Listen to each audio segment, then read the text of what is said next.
I call the member for Werriwa. The previous speaker in relation to the budget spoke of entitlement spending and the fact that we shouldn't get out of control. I want to say that one of the little commented upon aspects of this budget is the structural damage that the previous Liberal government did to the long-term budgetary situation in this country. And of course there's a variety of sources we can cite in regards to this.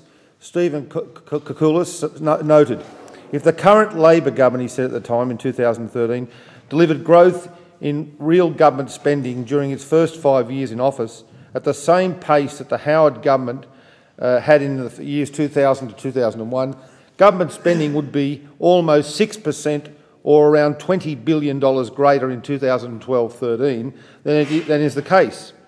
Had Labor spent at the same pace as the Howard government did from 2000 to 2001, there will be no chance of a budget surplus in any years in the future, estimates up to 2015-16. The level of government debt, to the extent that it matters, would be more than 50% larger by 2014-15. He went on to further quote, never once did the Howard government deliver a cut in real spending in any of its 12 budgets. In simple terms, the facts show that in the 5 years from 2000 to 2001, the Howard government increased real government spending by around 23%. In the 5 years from 2007-8, when Labor controlled the budget purse strings, growth in real government spending was a tick over 17%, including the 12.7% increase in 2008-9 when the GFC was bearing down the Australian economy. So quite clearly that quote makes 2 points. Firstly, the reality of the global financial crisis. Paul Volcker, the former chair of the US Reserve Bank, of course, has had to put a book out in the last few months apologising to the world for his understating of what was going to occur in the US due to the housing credit market collapse. He noticed it. He actually did notice a global financial crisis. The rest of Europe is currently, Southern Europe in particular, is currently still enduring those problems. But in Australia, a government had to act to protect jobs, to make sure people were trained, to make sure that when we did actually try to counter this international crisis, that it was done through worthwhile construction. So Koukoulas' comments, as I say, go to 1 point, the question of the previous Liberal government's contribution to our current economic problems and the fact that the Labor figures have to be seen in the context of the global financial crisis and countering it. But he's not the only person to make this point about a Liberal dereliction of duty in regards to government expenditure. The IMF, not necessarily a favourable institution to Labor Party philosophy, commented that real government spending grew faster in the last 4 years of the Howard government than at any time since the 1990s recession. And he noted, the IMF noted statistically, that spending decisions of $1 billion or greater there was only one in the first Howard budget, but somehow, miraculously, for some unknown reason, by the final budget they had reached a number of 9. One somehow thinks that perhaps this is due to the electoral cycle, perhaps. The profligacy of 2003 to 2005-7 have been noted as amongst the worst instances of government spending in this country historically. So that's the IMF now. They actually favour cutting back on welfare, market deregulation and many other initiatives that are close to the hearts of those opposite. But they've said, being objective, being analytical, looking at the real facts, that the long-term budget problems in this country have much to do with what happened during that period when the Howard government, for re-election, basically expanded the entitlements that the previous member talked about and extended them to people where the average Australian would find it quite questionable. Leif van Onselen, on the 11th of the 1st, 2013, commented on the same matter. The Howard government presided over the biggest private debt boom in Australia's history, and in its latest years, one of the biggest terms of trade booms. That's fact. That's part of why there was supposedly such a miraculous effort by this government, why they could in some ways balance budgets. Not much to do with their IQs or their education or their competence, but more to do with the realities of the Australian economy which were beyond their controls. He further went on to note, these two events meant that the Australian economy grew strongly and fostered strong growth in both employment and income. Importantly, it also flooded the government with tens of billions of extra tax revenue. They look like sound managers by virtue of the fact that their revenue base expanded inexorably and their budgets remained in surplus despite a raft of questionable and costly spending decisions. So we have a series of people with some credibility making that point. Ross Gittins on May the 18th of 2011 spoke of the questionable decision in regards to superannuation payments to be tax-free for those aged over 60.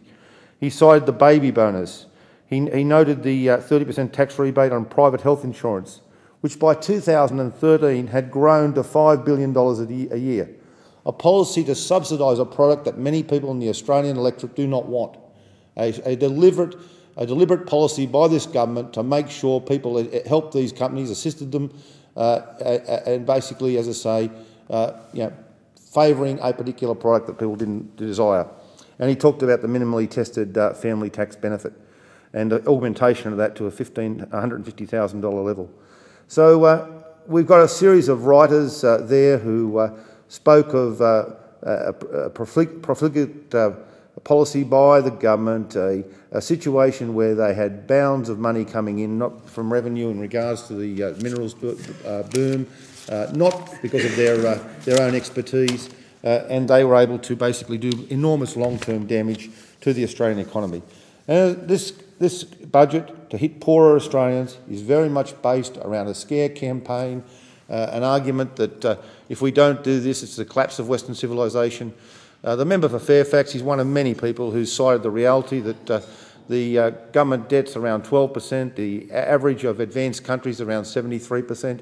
I remember Peter Costello for years saying that Labor was comparing this country, we're being compared to Malawi and to Botswana and Burkina Faso, but that's what they're doing now. If we look at the reality in the advanced countries, their level of government debt is far higher than this country because they believe that society is worthwhile, that people should have decent health, transport, education, etc. So what we're seeing here is a massive change of direction justified by this scare campaign. I'm not the only person saying that this is class-based. We have the situation of NatSam, cited in the Sydney Morning Herald of the 23rd of May. They made this point. The poorest 20% of households would contribute $2.9 billion over 4 years to the government's fiscal repair effort, while the richest 20% would contribute $1.8 billion. Mr Abbott says it's a tough budget, but quite frankly, it's tougher for people in southwest Sydney and seats such as my own and the adjacent seat of Macarthur. It's tougher for unemployed people, young people in particular. And I've got to say, one of the readouts I've had from this budget, I was surprised, was a significant number of older people who often don't have too much sympathy for younger Australians, particularly when it's their kids, coming to my office and raising the precarious situation they faced. One person last week spoke of a son. He's bought a house for him. He's not too badly off, the father. Bought a house for him, but he's a person who's got a very poor employment record because of problems that he faces. He's setting up a small business for him to try and make sure he isn't dependent on paid employment. But he's coming to me and asking me the outcome for his son, facing this spiral of 6 months with no pay whatsoever, and then 6 months of working for the dole, and possibly if he misses a few interviews and he has got mental disability issues, another 2 months because he missed interviews, and then maybe because he didn't get a job going another 6 months without anything. We know that other people in youth unemployment have had their incomes slashed from the miserable $13,000 a year to about $10,000. A 20% reduction in their incomes. When this government argues simultaneously that the big end of town is suffering so much, admittedly, as we know, for a very short period and a short proportion of their income because of this so-called debt tax. I also quote from that article, that person, as I say, just returning that for 1 minute, he's concerned about what's going to happen, and also for his chef son-in-law, who just got a job in a restaurant. What happens if the restaurant burns down, he's saying to himself. They're the situations that people in the real world in southwest Sydney, long distant from this parliament, endure because of this budget, based on a false premise of an over-exaggeration of the importance of government debt. In that article, from the Sydney Morning Herald, it was further noted by the Prime Minister's office She said the average family will be $550 a year better off when the carbon tax is scrapped. And I just want to say on that, I've just had a delegation from the Edmund Rice Centre, Maina Talia from Tuvalu, Teresa Nakaswine from Papua New Guinea, and Tebi Tianeri from Kiribati. They are really questioning where this government is going in regards to foreign aid in the Pacific and in regards to climate change. One of the only things that they're really emotional about is the non-existence of climate change. It didn't affect them that last week international experts said that the Western Antarctic ice area is totally collapsing. Now, further on this question of whether this budget is class-based, I refer again to Ross Kitton, Sydney Morning Herald, 21st of May. He said, "It works out that low-income earners, generally the old, the young and the unemployed, are heavily dependent on government spending, and genuine middle-income earners with dependent kids are significantly reliant on the government spending." The question of this was further elaborated upon in the Australian Financial Review of the 23rd of May, this time from a different source, the Grattan Institute.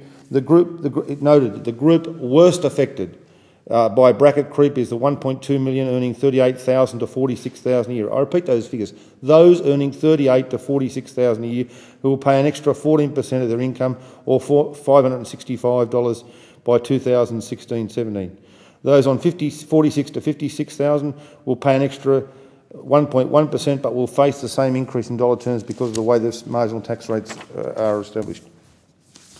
Under the article title, "Analysis confirms that poorest families will pour $1.1 billion more into government coffers than the richest," we've got comments on the National Centre of Social and Economic Modelling, which furthermore quoted that the families with school-aged children are the hardest hits across all income groups. They will lose $15.9 billion over 4 years, more than 90% of the total. So there is a systemic analysis which says that this budget, which is based on this over-exaggeration of the crisis to justify very real cuts in poorer working-class families, to make sure that they find it very difficult to go to university, with enhanced repayments for fees, a deregulation of the universities, which will certainly undermine the University of Western Sydney as opposed to the leading 8 universities, a massive reduction in regards to rail expenditure in this budget, virtually more than halving rail transport budgets for people in southwest Sydney who, because of their distance from Sydney, are more dependent than others on transport. The deal they have in life is that you go out there and get a cheaper house, and possibly in return, if you're lucky, you get a cheaper house, but you are extremely distant from employment centres. Now, in this budget, not only have they increased the price of petrol in reality, but they've dramatically cut rail transport expenditure.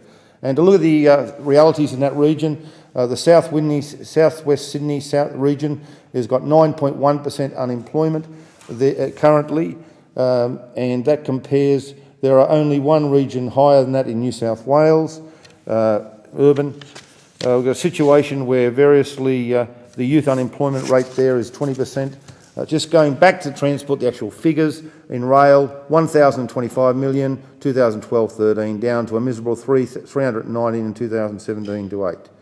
A situation where only 4% of Sydney, 4 of the 28 districts in Sydney and employment rates are above 8%, and that, as said, in southwest Sydney is 9.1%. Now, I want to particularly say that whilst there's been much concentration upon the reality that pensioners face, a new indexation scheme that they say they haven't reduced the pension, but we know that the average pensioner is realistic to understand that long-term this change in the way in which it is indexed means that they're going to receive less money in regards to their attempts to live in this country.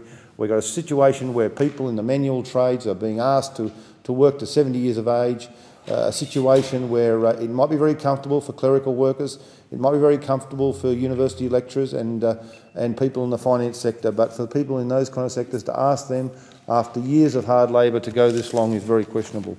The budget has hurt many people. It's hurt those people who aspire to go to university. It's hurt those people who are unemployed. It has hurt those people who are dependent upon public transport. It has realistically meant a major change in in standards of living for these people, and as I say, it is based upon a premise that it is necessary, which has not been substantiated by a government whose ancestors basically created the problem.